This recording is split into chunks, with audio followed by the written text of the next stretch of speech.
Ok, nous vous bénissons, frères et sœurs, de par le monde, dans tous les continents du monde, que vous soyez en Amérique, en Afrique, à l'Océanie, ou à l'Europe, à Kinshasa, au Congo. Nous vous bénissons par le nom précieux de notre Seigneur Jésus-Christ. C'est notre espoir et c'est notre force surtout.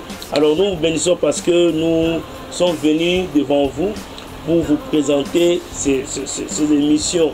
Peut-être vous n'êtes pas habitué à le suivre à tout moment, mais dorénavant, mettez ça dans vos programmes, s'il vous plaît, pour que vous soyez suffisamment enseignés de la part de Dieu. Parce que la Bible dit que toute écriture est inspirée de Dieu et elle est utile pour enseigner, corriger et instruire.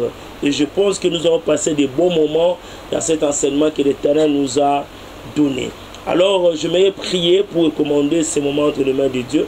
Et tu peux prier ensemble avec moi, toi qui me suis de partout. Seigneur, nous recommandons ce moment entre tes mains. Nous avons besoin de ton assistance, de ton soutien. Que ce message perce et touche le cœur de ton peuple et que cela puisse édifier. Et au nom de Jésus-Christ, utilise-nous puissamment en tant que les instruments que tu as choisis pour ce moment. Au nom de Jésus-Christ, Seigneur. Amen. Ok, que Dieu soit béni.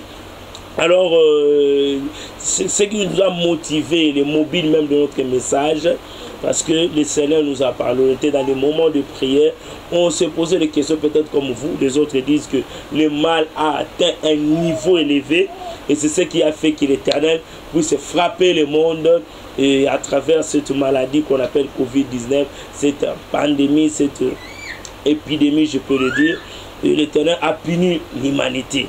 Et en tant qu'un homme de Dieu, je vous dis déjà que ce n'est pas Dieu qui a puni l'humanité. Dieu attend, excusez-moi, exercer son jugement à son retour. Dieu ne punit pas le monde maintenant, là, il va retourner pour prendre des élus, ses enfants, et après il va mettre son jugement. Alors ne confondons pas déjà ça, et que j'aimerais déjà vous dire que cette pandémie, cette épidémie, ça provient franchement de l'ennemi. Voilà pourquoi, à travers ce message et par rapport à les sites, il y a des choses que Dieu nous a parlé et il nous a aidé à élaborer ce thème. Covid-19, arme du diable pour ces temps prophétiques. En tout cas, je veux que vous me suiviez très bien et que vous mettez vraiment votre attention pendant ces quelques minutes et surtout que c'est la première partie. Je vais déjà vous mettre au parfait parce que lorsque les fondements sont déjà là, et vous allez bien comprendre la suite de cette série des enseignements. Covid-19, arme du diable pour ce temps prophétique. Et je voulais dire déjà que quand on parle de l'arme, arme déjà, c'est un instrument qui sert pour attaquer, pour faire des fois du mal. Et le diable utilise dans ces temps prophétiques une arme qui est forte, efficace pour agir et saccager l'humanité.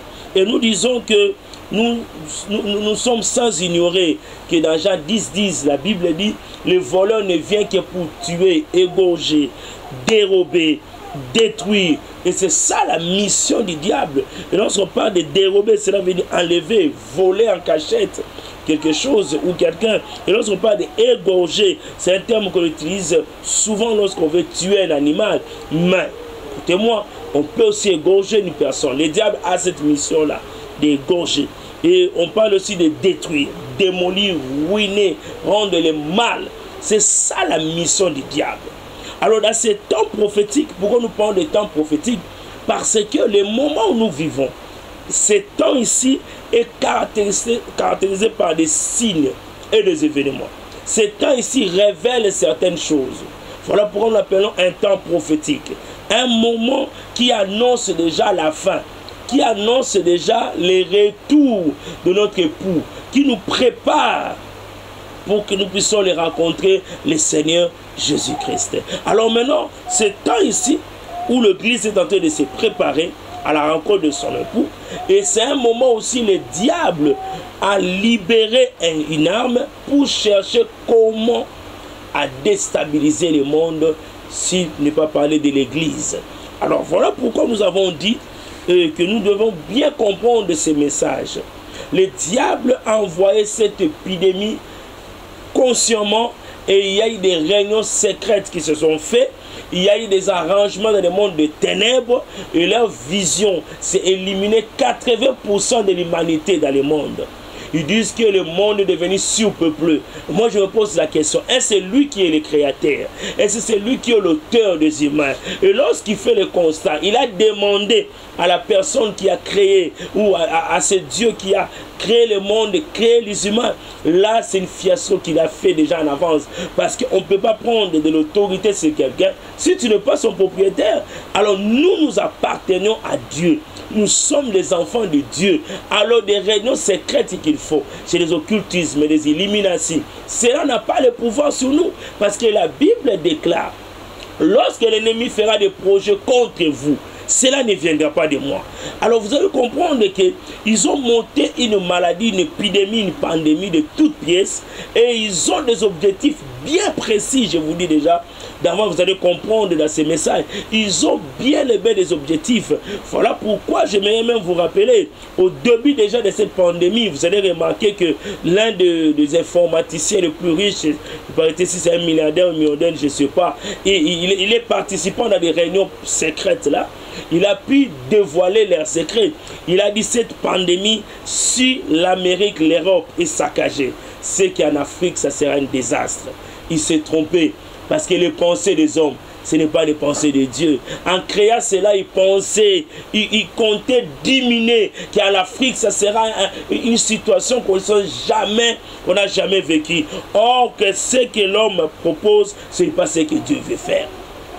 Voilà pourquoi ils s'étonnent. Je pense qu'ils sont en train déjà de préparer notre réunion parce qu'ils ont échoué lamentablement. Leur projet, c'était d'éliminer plus de 80% de l'humanité pour atteindre leur objectif. Alors, quels sont leurs objectifs? J'entre dans le vif de ce message. Le premier objectif, le diable en envoyant Covid-19 comme étant une arme forte que l'ennemi a utilisée, c'est premièrement pour tuer, saccager, prendre des sacrifices humains. Vous savez bien que le diable ne crée rien. Il copie tout ce que l'Éternel a fait. Tout ce que Dieu a fait. Dieu aime les sacrifices. Le diable aussi aime les sacrifices. Dieu aime les sacrifices sanguins, le diable aussi aime cela. Or que nous, pour nous les chrétiens, on n'a plus besoin de sacrifices sanguins parce que déjà notre Maître, le Seigneur Jésus-Christ, il a monté sur la croix, il a cela plus de 2000 ans. Il mourut pour que nous ne soyons pas des sacrifices. Voilà pourquoi toi qui m'écoutes, même si tu es dans une lit d'hôpital, même si tu es dans une situation de désastre, la maladie te dérange, alors laisse-moi te dire que tu ne mourras pas. Toute maladie qui vient du monde des ténèbres, en tant que l'homme de Dieu, je refuse cela au nom de Jésus-Christ. Si tu es là, tu me suis, tu cries Amen, l'homme de Dieu. Et cela soit manifeste dans ta vie. Je te dis déjà que tu ne mourras pas. Je te dis déjà, même si tu es sous l'anesthésie pour qu'on ne t'ait pas fait passer dans une opération, je te dis que tu ne mourras pas. Parce que tu n'es pas un sacrifice de diable. Jésus-Christ en a fait déjà. Il a accepté la croix pour que nous ne soyons pas des sacrifices. Voilà ce qui est la bonne nouvelle pour nous. Nous, Jésus est mort pour nous, pour que nous ne soyons plus des sacrifices. Maintenant, le diable a préparé cette pandémie, cette maladie, pour amener des cas de décès, saccager, tuer. Il a besoin de sacrifices humains. Il a besoin de voir le sang. Et pendant qu'on était dans la prière, dans notre équipe de prière, on cherchait la face de Dieu. Dieu nous a révélé. Il nous a dit, regardez ce mot, c'est ce mot qui sautait dans nos oreilles. Malcommor, Malcommor, Malcommor, Malcommor. Malcommor, en fait, c'est quoi? Lorsqu'on a fouillé, on attendait ces mots, on a fouillé dans les archives, on a fouillé dans les livres, on a compris que Malcommor, c'était l'un des sacrifices que le dieu de Baal réclamait, parce qu'à un moment donné, on lui donnait des biens, on lui donnait les objets. À un moment donné, il réclamait les humains. Maintenant, l'Esprit de Dieu nous a amené à comprendre que dans ce temps ici que nous vivons, le diable a besoin des humains. Il a besoin de sacrifices humains. Il a besoin de voir comment les sangs coulent, comment les gens meurent, comment les gens partent comme ça. Mais laissez-moi te dire, ce projet-là ne va pas atteindre dans ta famille. Ne va pas entrer, je te dis, ça n'entrera pas dans votre foyer. Au nom de Jésus-Christ. Malcommor, cela veut dire les sacrifices qu'on donnait à un Dieu suprême, qu'on appelait les Baals à l'époque.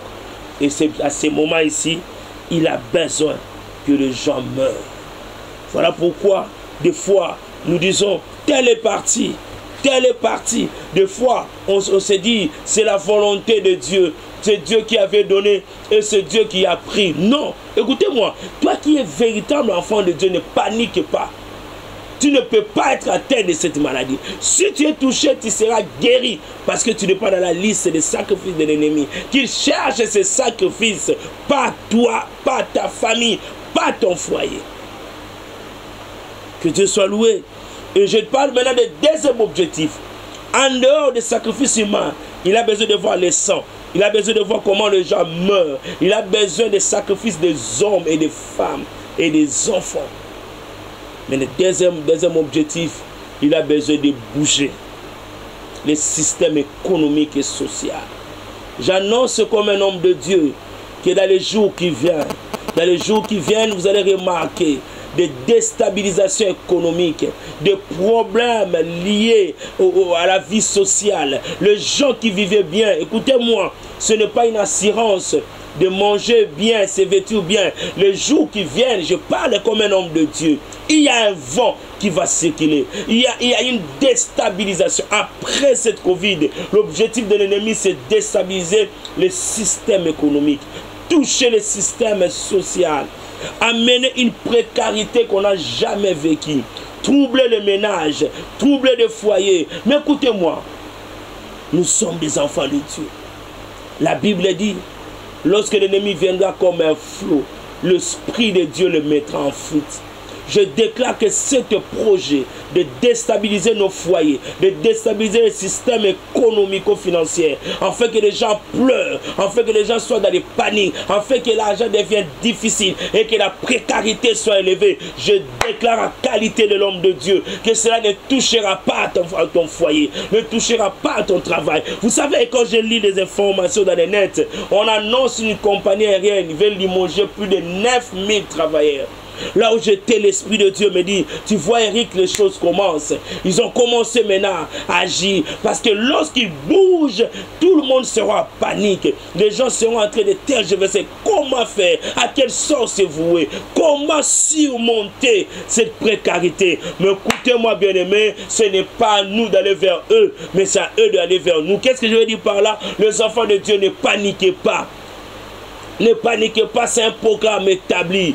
Ils ont mis les réserves. Ils ont emmagasiné l'argent, emmagasiné de nourriture. Ils se sont préparés pour que lorsque ces choses vont venir, qu'eux ne soient pas touchés. Mais écoutez-moi, laissez-moi vous dire que ces choses n'arriveront pas dans ta vie. Dieu a toujours un peuple qu'il a toujours mis à part. Et ce peuple-là, depuis longtemps, Dieu a toujours des gens qui met à part. Et l'Église constitue un peuple mis à part. D'ailleurs, par son étymologie, lorsqu'on parle de l'Église, cela veut dire ecclésias. Un nom grec qui dit mis à part. Et nous sommes mis à part. Laissez-moi parler. Tu es mis à part là où tu es. Tu es mis à part. Tu ne seras pas victime de ces choses. Tu ne seras pas victime au nom de Jésus-Christ. Au nom de Jésus-Christ. J'ai la foi là où je suis. Je sais que l'air est grave. Je sais que les choses difficiles s'annoncent. Je sais qu'il y a des vents et tempêtes. Quand je vois ces choses dans les visions, je dis, oh Seigneur, aide-nous. Aide-nous. Il y a un Dieu, peuple de Dieu. Ce Dieu-là est vivant. Il ne te laissera pas. Il ne laissera pas ton foyer. Ne panique pas. C'est un projet. C'est un programme préétabli pour bouger le système économique. Mais je m'en vais parler déjà de la troisième objectif qui est lié au deuxième. Cela veut dire quoi? Que c'est le troisième et le dernier objectif que j'ai pu énumérer et que cette maladie, cette pandémie Covid-19 est venue aussi pour instaurer le nouvel ordre mondial. Ils savent que lorsqu'on limoge 9000 personnes dans une compagnie d'aviation, regardez-moi, écoutez-moi un peu, des familles qui sont nourries par ces salaires, des familles qui sont nourries par rapport à ces salaires-là, et maintenant on coupe le tout. Regarde ce que le diable peut faire. Il veut que lorsque l'économie mondiale, lorsque la vie sociale sera difficile, très précaire, il instaure son système. Oh, que Dieu assiste son église. Pendant que j'ai fait ce message, l'Esprit de Dieu me disait, il y aura des hommes de Dieu qui prêchaient hier la parole. Ils vont prendre leur Bible et ils vendent cela. Parce qu'ils ont besoin de la stabilité financière. Ils ont besoin de la stabilité matérielle. Le temps va arriver devant nous où que pour que tu sois embauché, tu dois signer le pacte pour entrer dans ces loges, je ne sais pas quel nom, on va te proposer. Les gens vont aller vers les malins, vers les diables, eux-mêmes en âme et conscience, parce que le système sera difficile. Je prie Dieu que toi tu ne tombes pas dans ces pièges. Je prie Dieu que tu ne tombes pas et que tu sois parmi les 7000 que l'homme de Dieu et que Dieu pouvait dire à Élie. Il y a encore 7000 qui n'ont pas fléchi. Je prie Dieu que tu ne fléchisses pas, que tu ne tombes pas dans ces propositions. Tu sais pourquoi il veut instaurer cela pour prendre beaucoup de gens et à répondre dans ces lots-là, y compris aussi des soi-disant chrétiens avec guillemets, de prendre aussi des infiltrés qui se sont donnés dans l'évangile, qui sont entrés dans l'évangile par des raisons mercantilistes. Tu sais pourquoi? Parce que le diable veut attaquer la grande moisson que Jésus va venir prendre. Il ne veut pas que Christ retourne pour prendre une grande moisson. Il veut déstabiliser. Écoutez-moi, s'il déstabilise, il y aura des gens qui vont prêcher Jésus pour que la grande moisson soit réellement. Parce que ce n'est pas pour rien que Jésus-Christ est monté sur la croix. Il est monté sur la croix pour qu'à son retour, qu'il vienne prendre une église. Alors voilà pourquoi, bien-aimé, ne cède pas, n'abandonne pas la foi, peu importe les réalités. Ce n'est pas le temps de s'emporter par les vents et tempêtes. Maintenant, dans toutes ces choses, qu'est-ce que l'Église doit faire? On a compris que le Covid-19, c'est une arme que l'ennemi a utilisée dans ces temps ici prophétiques. Et on a compris les objectifs qu'il a. Maintenant, qu'est-ce que l'Église doit faire? Est-ce que c'est le moment où nous devons courir derrière des choses qui ne produisent rien du tout? Est-ce que c'est le moment où l'Église doit trouver, s'il trouve qu'on a mis une image dans les YouTube où on est géré un pasteur, il te la charge vite? C'est le temps que tu passes 1 heure du temps dans un téléphone, en train de tchatcher, en train de toucher, et tu ne peux pas même prendre 1 heure du temps pour la prière. Est-ce que c'est le temps que l'Église doit se tirailler entre eux, se donner des coups? Parce que j'aime ce qu'un aîné a dit. Il a dit ceci. Il a dit que l'Église de Jésus-Christ, c'est l'unique armée où les soldats s'entretuent. Nous sommes au fond pour attaquer, mais à un moment donné, je tourne mon arme, je tue mon frère, je tue ma soeur. Vous pensez que ces choses-là profitent à qui? Lorsqu'on démontre un homme de Dieu qui a fait des bêtises, ça profite à qui? Laissez-moi vous dire, ça profite au diable. Lorsque tu prends, tu télécharges quelque chose qui nuit à la réputation de notre foi en Jésus-Christ, vous pensez que cela profite à qui? Et vous pensez de cette manière-là que vous êtes en train d'évangéliser? Non, nous sommes en train de détruire ce que Jésus a fait. Les faux, ils viendront. Moi, ça m'étonne quand les gens se disent les choses que les hommes de Dieu commencent à faire. Non, non, non, non. La Bible dit très bien que dans les temps prophétiques, dans les temps comme ici, il y aura des faux qui vont s'élever. Ça ne doit pas nous étonner. Mais celui qui a la sagesse et l'intelligence doit comprendre. Et Christ a dit, vous allez les reconnaître par leurs fruits. Ce n'est pas à nous de paniquer. Quelqu'un se dit, moi je ne prierai plus. Je prie aller dans les églises parce que un pasteur a fait ceci, une sœur a fait ceci. Écoutez-moi, ce sont des décisions que nous prenons. Je ne sais pas quel mot que je peux approprier à ça. Mais dis-moi, laissez-moi te dire, je ne peux pas vendre, sacrifier ma foi parce qu'il y a quelqu'un qui a succombé, parce qu'il y a quelqu'un qui a fait du mal. Ce n'est pas ce temps-là. Nous ne sommes pas à ce temps-là. Nous sommes au temps où l'Église doit s'élever. L'Église, c'est l'espoir de Jésus dans ce temps ici.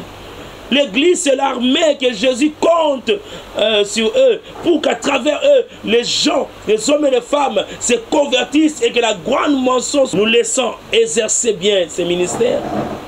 Non, ma soeur, nous sommes au temps où nous devons s'élever.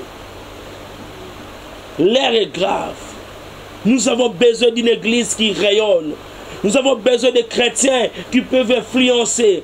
Nous avons besoin d'avoir des hommes d'affaires chrétiens. Nous avons besoin de voir des gens qui travaillent, mais ils sont des chrétiens. Parce que ce temps ici, c'est le moment de la concurrence. Écoutez-moi, c'est un moment où il y a des épreuves de force. Tout ce qu'ils ont fait, j'ai bien dit ici, ils le font à dessein. Ils savent bien ce qu'ils font. Mais nous, l'église, on doit aussi chercher à s'élever. Écoute ce que Dieu m'a dit. Il m'a dit, pendant ce temps ici, cette maladie est venue pour déstabiliser l'économie, toucher, commencer déjà à instaurer la nouvelle ordre mondiale. Et premièrement aussi, tuer, prendre le sacrifice humain. Mais l'église doit élever sa spiritualité. Ce n'est plus le temps d'être des bébés spirituels. C'est le temps où nous devons avoir des protocoles, un protocole qui est élevé, qui a élevé sa spiritualité. C'est le moment où on doit avoir un caméraman qui filme les choses de Dieu, mais ce caméraman-là, il a élevé sa spiritualité. C'est le moment d'avoir quelqu'un qui nettoie les églises, qui fait, je ne sais pas comment on appelle ça, mais cette personne-là, il est où elle est dans les choses de Dieu. Et la spiritualité est élevée. Sinon, je vous dis, on va s'y comber. Pendant que nous sommes dans des distractions, et font des réunions, et multiplient des réunions, l'air est grave, ma soeur, mon frère. L'air est grave. Mais écoutez-moi bien. Dieu m'a dit, l'église doit élever la spiritualité. Regarde un peu bien. Quelle est la taille de ta spiritualité? Je vais entrer en détail avec beaucoup de précision dans notre deuxième partie que vous allez suivre incessamment dans les jours qui viennent. Vous allez suivre ça. Comment je vais parler? Comment on peut élever la spiritualité? Élève ta spiritualité. Nous ne sommes plus au temps où un sorcier peut venir danser dans ta maison, il part, que toi tu ne le vois pas.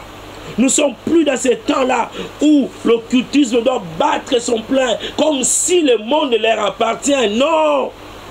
Pendant que l'église existe sur cette terre, le diable doit se sentir mal à l'aise. Il doit sentir que ses œuvres sont étouffées. Parce que la Bible dit ceci, le mystère de l'iniquité agit déjà. Mais il agit avec des limites, parce qu'il y a quelque chose qui les retient. Et la chose, c'est l'église. Voilà comment nous, on peut se sous-estimer. Nous sommes la chose, la plateforme qui empêche que l'iniquité atteigne un niveau. Ce mystère-là travaille, mais ça ne va pas prendre tout le monde. Ça ne va pas faire tomber tout le monde, parce qu'il y a la présence de l'église. Mais quelle église? Quelle église? Je viens de faire une vision que l'Éternel vient de me montrer. J'étais en train de prier pendant que je dormais. Je vis une grande vision qui m'a fait trembler. On m'a montré une église, l'image d'une église. Et on me dit, pasteur, regarde. Je vois, il y avait des fidèles. Mais tous les fidèles étaient nus, sans habits. Et leurs habits étaient par terre. Curieusement, leurs habits étaient très sales. Et maintenant, Dieu me dit, regardez, Eric, dis à ces gens-là de porter, de nettoyer leurs habits et de porter. Je pleurais. J'ai compris que l'église de ce temps de la fin, nous sommes distraits. Et quand on manque les habits, c'est déjà quoi? C'est le signe qu'on n'a pas la protection. Un signe de l'humiliation. Voilà pourquoi l'église est humiliée aujourd'hui. Et les habits par terre des habits sales, c'est l'image du péché. Peuple de Dieu, cessons de diminuer la force de l'église. Élevons notre spiritualité. Élevons notre spiritualité, je t'en conjure. Élevons notre dimension spirituelle. Jusqu'à quand nous serons des bébés spirituels? Jusqu'à quand? L'apôtre Paul dit, pendant ce moment où l'autre dit que je suis d'Apollos, Celui-là dit, je suis de Paul. Il dit, parce que vous êtes des immatures. Élevons notre spiritualité. Peuple de Dieu, cherche à grandir dans les choses de Dieu. Ne sois pas un chrétien samedi à l'église. Dimanche, tu es dans la boîte samedi dans la boîte de nuit. Dimanche, tu viens à l'église. Tu te trompes de qui? Tu trompes qui? Qu'est-ce que je voulais dire? Tu es samedi dans les choses qui n'honorent pas Dieu. Dimanche, avec une grosse Bible, on danse dans l'église. Nous nous trompons de qui?